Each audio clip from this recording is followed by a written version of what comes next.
திருக்குறள் அதிகாரம் 111 புணர்ச்சி மகிழ்தல்.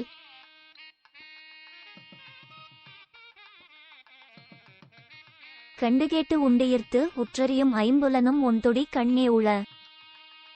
விழியால் பார்த்து, செவியால் கேட்டு, நாவால் உண்டு, மூக்கால் மோந்து, உடம்பால் தீண்டி, என் ஐம்பொறிகளாலும் அனுபவிக்கும்படும் இன்பம் ஒளிமிக்க வளையல்களை அணிந்த மனைவியிடம் மட்டுமே உண்டு.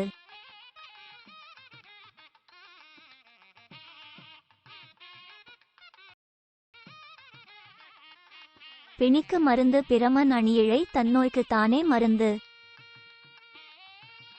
நோய்களுக்கு மருந்து பெரும்பாலும் அந்நோய்களுக்கு மாறான இயல்பை உடையவையே. ஆனால் இவள் தந்த நோய்க்கு இவளே மருந்து.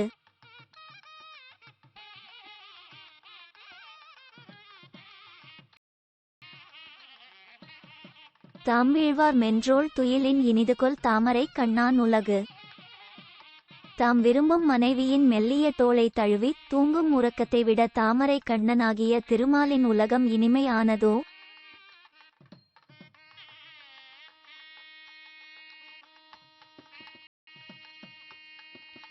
நீங்கின் தெருவும் குறுகுங்கால் தன்னென்னும் தீயாண்டு பெற்றாள் இவள். தன்னை நீங்கினால் சுடும், நெருங்கினால் குளிரும் ஒரு தீயை என் உள்ளத்தில் ஏற்ற இவள் அதை எங்கிருந்து பெற்றாள்?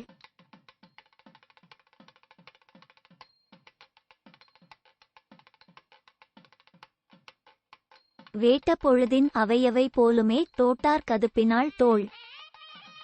நாம் விரும்பும் பொருள்கள் விரும்பிய பொழுது விரும்பியவாறே இன்பம் தருவது போல பூச்சுடிய கூந்தலை உடைய இவள் தோள்கள் இவளுடன் எப்போது கூடினாலும் இன்பம் தருகின்றன.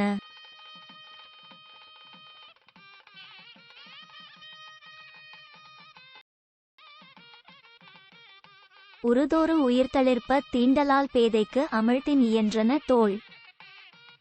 இவளை அணைக்கும் போது எல்லாம் வாடி கிடந்த என் உயிர் தளிர்க்கும்படி என்னை தொடுவதால் இவளின் தோள்கள் அமிழ்தத்தில் செய்யப்பட்டவை போலும்.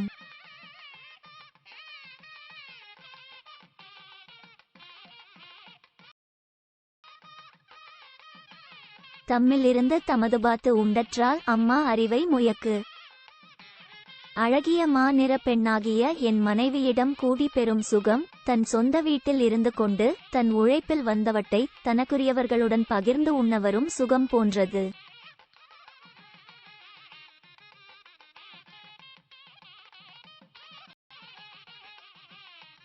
வீழும் இருவர்க்கு இனிதை வழியிடை போழப்படா முயக்கு. இறுக அணைத்து கிடப்பதால் காற்றும் மூடி நுழைய முடியாதபடி கூடி பெறும் சுகம் விரும்பி காதலிப்பார் இருவர்க்கும் இனிமையானதே.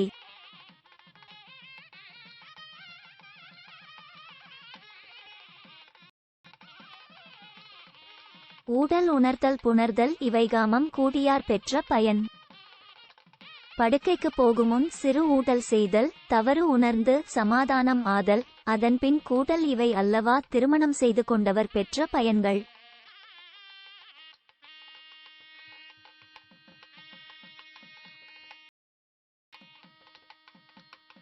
அரிதோறு அறியாமை கண்டற்றால் காமம் செறிதோறும் சேயிழை மாட்டு. நூல்களாலும் நுண்ணறிவாலும் அறிய முன்னைய நம் அறியாமை தெரிவது போல நல்ல அணிகளை அணிந்திருக்கும் என் மனைவியுடன் கூட அவள் மீது உள்ள என் காதச்சுவையும் புதிதாக தெரிகிறது.